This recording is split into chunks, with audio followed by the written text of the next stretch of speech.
கல்வி சாலை தந்த ஏழை தலைவன் பெருந்தலைவர் காமராஜரின் கனவை நிறைவேற்றிய மகாத்மா நேத்து சுந்தரவடிவேலு மதிய உணவு திட்டத்தை நடைமுறைப்படுத்திய மகத்தான கல்வி அதிகாரி நேத்து சுந்தரவடிவேலு பெரியாரின் சீடராக, பெருந்தலைவரின் தளபதியாக, அண்ணாவின் அன்புக்குரியவராக, கலைஞரின் கல்வி கண்ணின் பாவையாக, எம்ஜிஆரின் ஆத்மார்த்த எழுத்தாளராக நேத்து சுந்தரவடிவேலு திகழ்ந்தது எப்படி? எனது நினைவுகள் என்று அவருடைய வாழ்க்கை வரலாற்று 3 தொகுதிகளாக எழுதியிருக்கிறார். அதுபோல புரட்சியாளர் பெரியார் என்ற புத்தகத்தையும் அவர் எழுதி வெளியிட்டிருக்கின்றார். அதுபோல எண்ணற்ற புத்தகங்களையும் எழுதியிருக்கின்றார். சமதர்ம தந்தை பெரியார் சமதர்ம கொள்கையை பற்றியும் ஒரு புத்தகமும் வெளியிருந்தது. அந்த வகையில் எழுத்துத்துறையிலும் அவருடைய பங்களிப்பு என்பது ஒரு குறிப்பிடத்தகுந்ததாக இருந்திருக்கிறது. சுந்தரவடிவேலு அவர்கள் இயக்குனர், கல்வித்துறை இயக்குனர் இருந்த பொழுது காமராஜர் அவருடைய படத்தை திறந்து வைத்தார். ஒரு அதிகாரியுடைய படத்தை ஒரு முதலமைச்சர் திறந்து வைப்பார் என்பது எங்கும் கேள்விப்படாத ஒன்று. அந்த அளவிற்கு நேத்து சுந்தரவடிவேலுடைய தொண்டும் பணியும் கடமை உணர்ச்சியும் சிறப்பாக இருந்தது. இவர் 2 முறை சென்னை பல்கலைக்கழகத்தினுடைய துணைவேந்தராக இருந்து ஒரு நல்ல முன்மாதிரியாக இருந்து அந்த பல்கலைக்கழகத்தை நடத்தினார் என்பது குறிப்பிடத்தகுந்த ஒன்றாகும். அவருடைய திருமணம் கூட தந்தை பெரியார் முயற்சியாலே பதிவு செய்யப்பட்ட ஒரு திருமணமாகும். அவருடைய மணி விழாவை தந்தை பெரியாரே முன்னின்று தாமாகவே நடத்தினார் என்றால் எந்த அளவிற்கு சுந்தரவடிவேலு அவர்கள் தந்தை பெரியாருடைய உள்ளத்திலே இடம்பெற்றார் என்பதை தெரிந்து கொள்ள முடியும். இன்றைக்கு காமராஜர் அவர்கள் முதலமைச்சராக இருந்த நேரத்தில் அவர் அந்த மதிய உணவு திட்டத்திற்கு ஒரு முக்கிய புள்ளியாக இருந்தார். அவர் தொடங்கியது அரசு அலுவல் என்று சொல்லும்போது பஞ்சாயத்து அலுவலராகத்தான் அவருடைய பணி தொடங்கியது. உச்சகட்டமான பதவியாக அகில இந்திய அளவில் ஒன்றிய அரசினுடைய கல்வி இணை ஆலோசகர் என்ற அளவுக்கு வளர்ச்சி பெற்றவர். மதிய உணவு திட்டம் என்பதை முதலாக காமராஜரோடு கலந்து திட்டத்தை தொடங்கினார். தொடங்கும் பொழுது அந்தந்த ஊரில் இருக்கக்கூடிய பெரியவர்களை கொண்டு அவருடைய நிதியை கொண்டுதான் அந்த கல்வி திட்டம் தொடங்கப்பட்டது. பிறகுதான் அரசு திட்டமாக மாறியது என்பது குறிப்பிடத்தகுந்த ஒன்றாகும். எம்ஜிஆர் அவர்கள் முதலமைச்சராக இருந்த பொழுது தந்தை பெரியார் 100ஆண்டு விழா குழு அமைக்கப்பட்டது. அந்த குழுவுடைய தலைவராக அமைச்சர் நாவலர் நெடுஞ்செழியன் இருந்தார். துணைத் தலைவராக நேத்து சுந்தரவடிவேலு அவர்கள் இருந்தார் என்பதையும் இந்த நேரத்திலே குறிப்பிட்டாக வேண்டும்.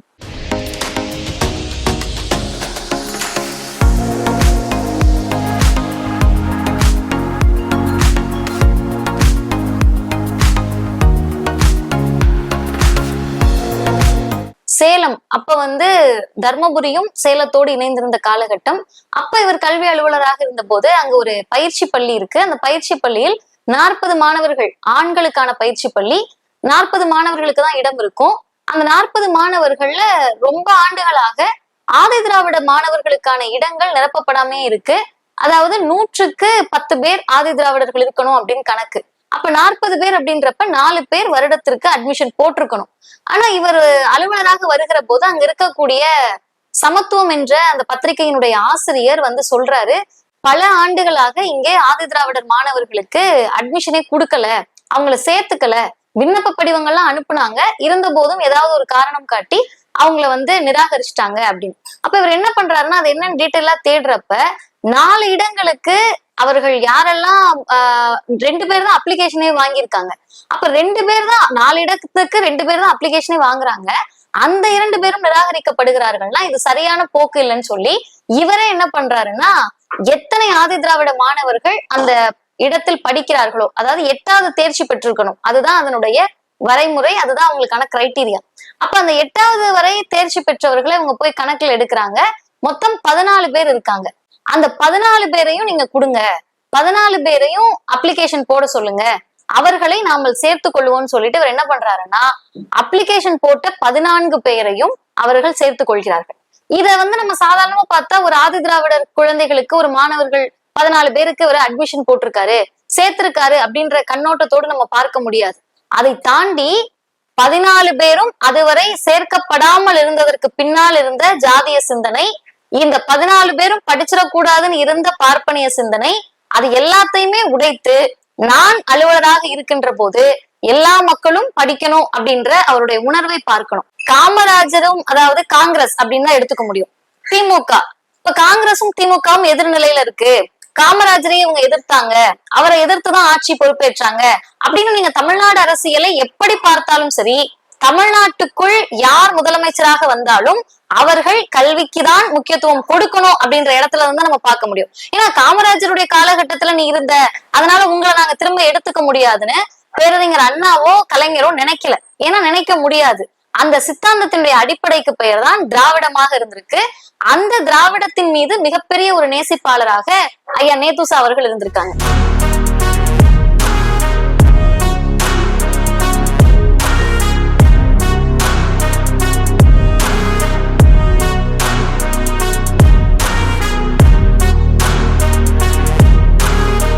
முறை கலைஞர் முதலமைச்சராக இருந்த போது ஒரு மேடைக்கு அழைத்து சென்ற நேரத்தில் அருகில் வந்த தலைவரை பார்த்து, ஐயா படி படி என்று நேதுசா அவர்கள் சொல்லிக்கொண்டே வருகிறார். படியிலே முதலமைச்சர் தடுமாறி விடக்கூடாது என்று கலைஞர் சிரித்து கொண்டே சொன்னார். படி படி என்று இப்போது சொல்லுகிறீர்கள், சின்ன வயசில் எனக்கு யாராவது அப்படி சொல்லியிருந்தால் படித்திருப்பேன் என்று சொன்னார். இதை பதிவு செய்திருக்கிறார். நம்முடைய காந்தம்மாள் ஐயா நேதுசு அவர்களின் திருமணமும் நடக்கிறது. இதில் ஒரு செய்தி எல்லோருக்கும் தெரியும். காந்தம்மாள் அவர்களும் குஞ்சிதம் அவர்களும் உடன் பிறந்த அக்கா தங்கைகள். குஞ்சிதத்தை குருசாமியார் திருமணம் செய்து கொண்டார். குத்தூசி குருசாமி அவர்கள் நேதுசு காந்தம்மாளை திருமணம் செய்து கொண்டார். இவர்கள் இரண்டு பேருமே உயர் சாதி என்று சொல்லப்படுகிற ஒரு சமூகத்திலே பிறந்தவர்கள். அவர்கள் இரண்டு பேரும் இசை வேளாளர் சமூகத்திலே பிறந்தவர்கள். அந்த திருமணத்தை ஐயா பெரியார் தான் நடத்தி வைத்தார். அது மட்டுமல்லாமல் தாலி கட்டுவது என்பதிலே குத்தூசி குருசாமி அவர்களுக்கு ஒரு தயக்கம் இருந்தது. பெரியார் சொன்னார், தப்பில்லை கட்டு என்று. எந்த பெரியார் தாலி கட்டாதே என்று சொன்னாரோ அவரே இந்த திருமணத்தில் தாலி கட்டு என்று சொன்னதற்கு அடிப்படையான நோக்கம், இசை வேளாளர் பெண்கள் தாலி கட்டிக்கொள்ள கூடாது என்று ஒரு சமூகம் அன்றைக்கு சொல்லிக் கொண்டிருந்தது.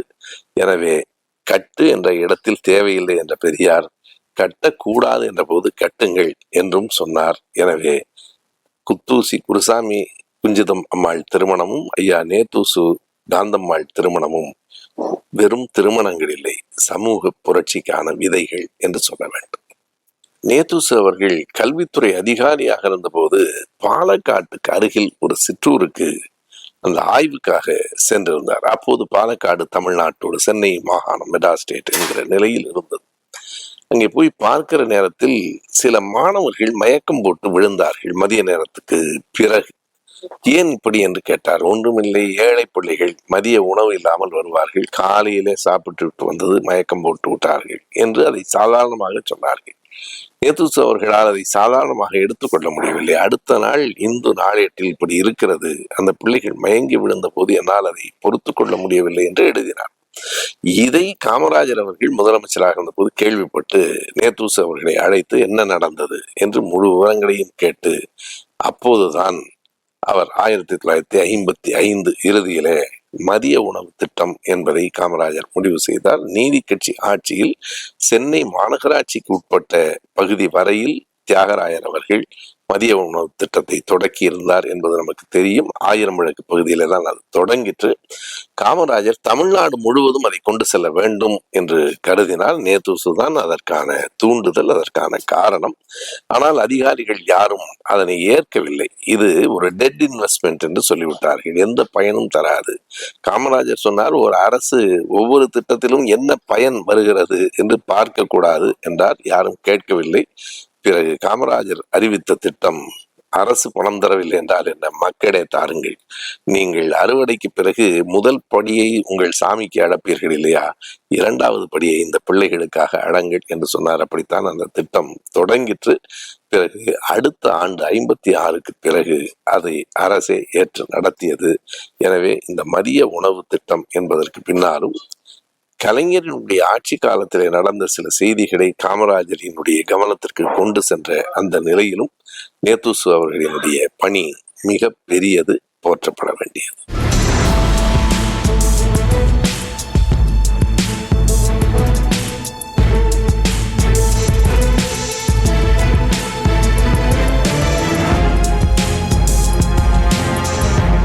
2 பேரும் வந்து உரையாடும் போதுதான் இந்த சிந்தனை அப்படிங்கிறது ஒரு திட்டமாக உருமாறுகிறது. இல்ல நம்ம கண்டிப்பா சாப்பாடு போடணும் பிள்ளைங்களுக்கு அப்படின்னு. அப்போ அதிகாரிகள் கையை விரிச்சிடுறாங்க. அவங்க இந்த ஒரு படி ரூபாய் அரிசிக்கும் அதே தானே அண்ணா சொல்லும் போது. அப்ப அதிகாரிகள் வந்து இதெல்லாம் எப்படி சாத்தியம், மாணவர்களுக்கு போய் நம்ம எப்படி சோறு போட முடியும் அப்படின்னு கேக்குறாங்க. அப்ப காமராஜரும் நேத்துசுவும் தான் நாங்க மக்கள்கிட்ட பிச்சை எடுத்தாவது வந்து சோறு போடுவோம் அப்படின்னு சொல்லி ஒவ்வொரு கிராமத்துல மக்கள் தான் முதல்ல அரிசி கொடுக்குறாங்க. ஏன்னா கேக்குறாங்க, இவங்களே போய் துண்டு எடுத்துட்டு போய் அரிசி வாங்குறாங்க, ஒவ்வொரு வீட்லயும் தொடங்கி வைக்கிறாங்க. அப்போ அப்படிதான் வந்து ஒரு இந்த திட்டம்ங்கிறது உருவாச்சு. எனவே மதிய உணவு திட்டத்தை பற்றி பேசும்போது நாம் பிற தலைவர்களை பேசுவது போலவே, காமராஜர் அவர்களை நினைவு கூறுவது போலவே அதற்கு இணையாக ஐயா நேத்துசு அவர்களையும் நினைவு கூற வேண்டும் அப்படிங்கிறதும் வரலாற்றில் நாம் சொல்ல வேண்டிய ஒரு செய்தி. என்ன கேட்டா எனக்கு தெரியவில்லை, தமிழகத்தினுடைய பாடத்திட்டத்திலே நேத்துசு ஐயா பற்றிய பகுதிகள் எந்த அளவுக்கு இடம் பெற்றிருக்கிறது என்று எனக்கு தெரியல. ஆனா அவருடைய நினைவலைகளை தமிழக கல்வியின் வரலாறு என்கின்ற தலைப்பிலேயே நாம் மாணவர்களுக்கு பாடமாக வைக்க வேண்டும். அதை படிக்கும் போது நமக்கு தமிழ்நாடே கண்ணுக்குள்ளார விரியும். இப்ப நேத்துசு ஐயா அவர்களுடைய வரலாறும் தமிழகத்தின் கல்வி வரலாறும் வேறு வேறு அல்ல, அது கிட்டத்தட்ட ஒன்றுதான். அதாவது ஒவ்வொரு கிராமத்துக்கும் அவங்க எப்படி போனாங்க அதை முதற்கொண்டு அவர் பதிவு செய்யறாரு. எப்படி போனாங்க, அந்த பாதை எப்படி இருந்தது, அந்த ஊருக்குள் போவதற்கான வசதி முதல்ல இருந்ததா, அந்த இடங்களுக்கெல்லாம் ஐயா அவர்களுடைய ஜீப் அன்று ஓடியது. பெரியார் அவர்கிட்ட வந்து என்ன கேக்குறாரு தெரியுமா, இந்த மணமகளுக்கு நீங்க தாலி கட்டணும் அப்படின்னு கேக்குறாரு. மணமகளோட மணமகள் சார்பா நான் பேசுறேங்கிறார். மணமகள் வீட்டு சார்பா நான் உங்ககிட்ட மாப்பிள்ளைகிட்ட நான் கேக்குறேன் அப்படிங்கிறாரு. இவருக்கு அதிர்ச்சி. ஏன்னு கேட்டா தாலி ஒழியணும்னு பேசுறது யாரு, பெரியார். நேத்துசு போன்றவர்களுக்கு தாலி கட்டக்கூடாது என்கின்ற அறிவுறுத்தல் யாரிடமிருந்து வந்ததுன்னு சொன்னா பெரியார்கிட்ட இருந்து. அந்த பெரியார் நான் பொண்ணு வீட்டுக்காரன், நான் கேக்குறேன்ப்பா நீ வந்து தாலி கட்டணும் அப்படின்னு கேட்டோன்னா இவருக்கு எப்படி இருந்திருக்கும் சொல்லுங்க. இவர் வந்து என்ன இது அப்படின்னு கேக்குறாரு. ஐயா அதுக்கு ஒரு விளக்கத்தை சொல்லுகிறார். பெண் இசைவேளாளர் குடும்பத்தை சேர்ந்தவர், அந்த சமூகத்தில் அவர்களுக்கு தாலி அணிய உரிமை இல்லை, அது பொட்டு கட்டுற சாதி, தாலி கட்டக்கூடாது. அந்த சமூக உரிமையை, அதாவது சுயமரியாதை இயக்கத்தின் அடிப்படை தத்துவம் பாருங்க, இழந்து போன உரிமை எதுவாக இருந்தாலும் அது என்னுடைய கொள்கைக்கு உடன்பாடோ இல்லையோ சமூகத்தால் அநியாயமாக மறுக்கப்படுது.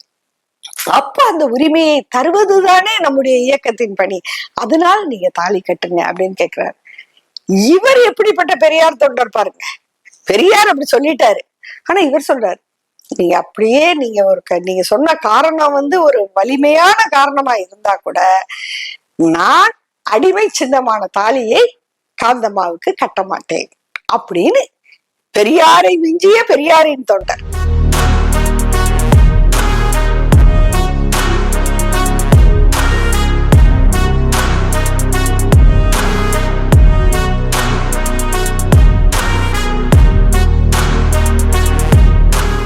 இன்னைக்கு இது ரொம்ப சிம்பிளா தெரியுது. இன்னைக்கு பல விஷயங்கள் நம்ம பாக்குறோம். இன்னைக்கு வந்து மீடியா, டிஜிட்டல் மீடியா இருக்கிறதுனால ஒரு அதிகாரி இதை செஞ்ச உடனே நம்ம மீடியால பாக்குறோம் 1000 லைக் 10,000 லைக்ங்கிறது. நான் ஒரு மனிதர் எந்தவித மீடியா தொடர்புகள் பெருசா இல்லாத காலத்துல நியூஸ் பேப்பர் மட்டும் தான் இருந்திருக்கும். 11 வருடங்கள் அவர் கால் பதிக்காத கிராமமே இருக்காது தமிழ்நாட்டுல. மெட்ராஸ் பிரசிடென்சில அவ்வளவு சுற்றுப்பயணங்கள் செய்து அத்தனையுமே நிகழ்த்தி காட்டிய ஒரு மாமனிதர் தான் நேத்துசு. அவர் எழுதிய நினைவலைகள் என்ற புத்தகம் தமிழ்நாட்டின் கல்வி வரலாறு, தமிழ்நாட்டின் சமுதாய வரலாறு, தமிழ்நாட்டில் நிலவிய சமுதாய வரலாறு, தமிழ்நாட்டின் அரசியல் சூழ்நிலை அவ்வளவு சிறப்பா இருக்கும்.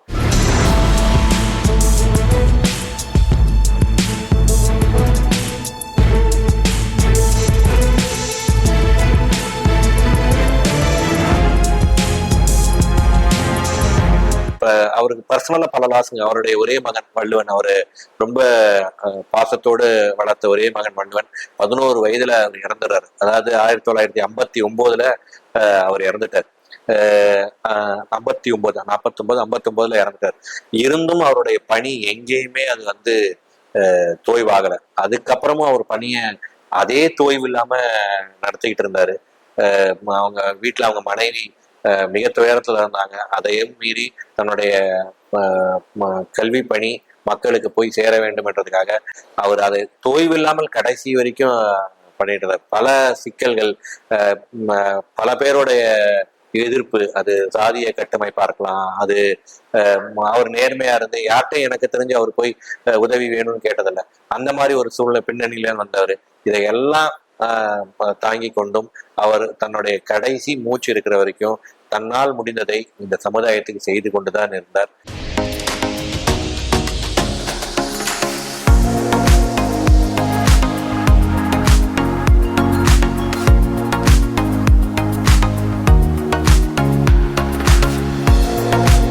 சென்னை பல்கலைக்கழக துணைவேந்தராக இருக்கும் பொழுது அவரை பார்க்க சென்ற யாரு சென்றாலும் தன்னுடைய சொந்த செலவில் தான் அவர்களுக்கு தேநீர் விருந்தை கொடுப்பாரே தவிர அந்த அரசு செலவில் எதுவும் சேர்க்க மாட்டார். அவ்வளவு சிக்கனமாக நேர்மையாக வாழ்ந்தனர். அவரை கொடுக்கின்ற எல்லா மாணவ குழந்தைகளும் அன்பாக இருப்பார். அவர் வெளியூர் மாநாட்டுகளுக்கோ பள்ளிகளுக்கோ செல்கின்ற பொழுது அவை ஒரு அதிகாரியாக யாருமே அந்தந்த கிராமங்களில் பார்ப்பதில்லை. ஒரு பெரிய தலைவரை கட்டிதலை போன்று அவர்களுக்கு ஊர்வலம் நிகழ்ச்சிகள் நடத்தி காட்டிருக்க அதெல்லாம் விரும்பாததான இருந்தாலும் அதை ஏற்றுக்கொண்டு அவர் தமிழ்நாட்டிலே அவர் மூளை முடுக்கெல்லாம் சென்றிருக்கிறார். எந்த இடமும் எல்லா ஊரும் இங்கிருந்தே எல்லாருக்கும் தெரியும்.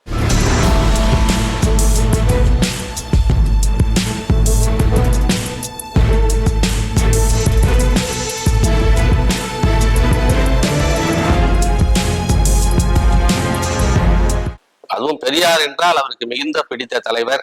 அவர் கொள்கையை ஏற்றுக்கொண்டவர், நடத்தி காட்டியவர். ஐயாவுடைய பிறந்த நாள், ஒவ்வொரு பிறந்த நாளுக்கும் தந்தை பெரியார் அவர்கள் வீட்டுக்கு வருவார்கள், அவர்களை பாராட்டி பேசுவார்கள். இப்படி பல நிகழ்ச்சிகள் அந்த புத்தகத்திலே ஐயா அவர் குறிப்பிட்டிருக்கின்றார்கள். அந்த கிழக்கு பூங்கா சாலை என்ற பெயரை நேத்து சாலை என்று பெயர் வைக்க வேண்டும் என்று தமிழக அரசுக்கும் மாண்புமிகு முதல்வர் ஐயா அவர்களுக்கும் நாங்கள் கோரிக்கை வைக்கின்றோம். அடுத்தது அவருடைய சிலையை மார்பளவு தயாராக இல்லம் அவருடைய மார்பளவு சிலையை அவருடைய சொந்த கிராமத்தில் அவருடைய காலத்தில் அவர் கட்டி கொடுத்த அன்பளிப்பாக கொடுத்த அந்த கட்டிடத்தின் காமன் உட்புறத்தில் அந்த மார்பளவு சிலையை வைக்க வேண்டும் என்பது எங்களுடைய நீண்ட நாளைய கோரிக்கை. எப்பொழுது அந்த கோரிக்கையும் நிறைவேற்றி தர வேண்டும் என்று மாண்புமிகு முதல்வர்களை மிகவும் பணிவுடன் நண்பர்கள் கேட்டுக்கொள்கின்றோம்.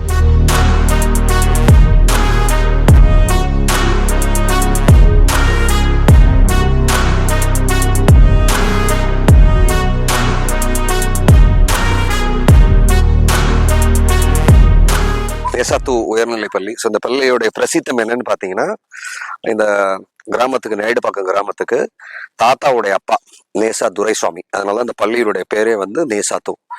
அவர் உயிரோடு இருந்த போதே வந்து அவருடைய பிள்ளைகள் தாத்தாவின் 3 சகோதரர்கள் எல்லாம் சேர்ந்து ஒன்னா வந்து முடிவு செஞ்சு இந்த இடத்தையும் இந்த கட்டிடத்தையும் கட்டி கொடுத்தாங்க. அரசு பள்ளிக்கு நிர்மாணிக்கப்படணும் அப்படின்னு. ஏன்னா இந்த ஊராட்சிக்கு பள்ளியே இல்லாம இருந்த சமயத்துல ஒரு பள்ளி கொண்டு வரணுன்றதுக்காகவே அவங்க முடிவு பண்ணி இந்த இடத்தையும் இந்த கட்டிடத்தையும் கொடுத்ததுனால தாத்தாவோட பேர்லயே இன்னும் இயங்கிட்டு இருக்கு. இது கிட்டத்தட்ட ஒரு 60 வருஷத்துக்கு மேல இயங்கிட்டு இருக்கும்னு நினைக்கிறேன். இந்த பள்ளிக்கான வரலாறு என்னன்னு பாத்தீங்கன்னா, எங்களுக்கு தெரிந்தவர்கள் இந்த ஊர்ல தான் நாங்க இருக்கோம். ஸோ எங்களுடைய சொந்தக்காரங்களோட பிள்ளைகள் நிறைய பேர் இங்க படிச்சிருக்காங்க. அப்கோர்ஸ் எங்களுக்கு அதுக்கான வாய்ப்பு கிடைக்காம போயிடுச்சு, நாங்க சென்னைக்கு மைக்ரேட் ஆனதுனால. இப்போ இதுதான் இந்த ஸ்கூலினுடைய பிரசித்தி. இப்போ இங்க வரும்போது பல நினைவுகள் வருது. இங்க தாத்தாவுடைய பிறந்தநாள் விழாக்கள்லாம் இங்க வந்து கிட்டத்தட்ட ஒரு 10-15 பிறந்தநாள் விழாக்களுக்கு நாங்க வந்திருக்கோம். அப்போ சின்ன பையனாவும் வந்திருக்கேன், வளர்ந்தும் வந்திருக்கேன். இப்போ மிக சமீபத்துல பாத்தீங்கன்னா எஸ் ராமகிருஷ்ணன், அப்புறம் இந்த தொகுதி எம்எல்ஏ சுந்தர் அவர்கள், அவங்க எல்லாம் கூட வரும்போது ஒரு விழா நடத்தியிருந்தாங்க. ஸோ தாத்தாவுக்கும் இந்த மண்ணுக்குமான ஒரு பந்தம் வந்து மிகப்பெரியது. அது வந்து இன்னும் தொடரணும். அது அப்பாக்கள் அப்புறம் சித்தப்பாக்கள் அவங்க எல்லாமே கூட வந்து தொடர்ந்து அதை தக்க வச்சுட்டு வந்திருக்காங்க. அதற்கு பிறகு நானும் சரி, அண்ணனும் சரி, எங்களுடைய கசின்ஸும் சரி, இதை கொண்டு போகணுன்ற ஒரு உயரிய சிந்தனை தான். இந்த மண்ணுக்கும் மனிதர்களுக்குமான அந்த தொடர்பும் பந்தமும் விட்டு போகக்கூடாதுன்னு. ஸோ அதனுடைய ஒரு எப்படி சொல்றது, ஒரு இனிஷியேட்டிவா தான் இதை நான் இதை பாக்குறேன். தாத்தாவினுடைய வரலாறையும் தெரிஞ்சுக்கணும், அதே சமயத்துல பெரியவர்கள் விட்டு சென்ற பணிகளையும் அடுத்தடுத்த தலைமுறை தொடர்ந்து செய்து வர வேண்டும் என்பது என்னுடைய சின்ன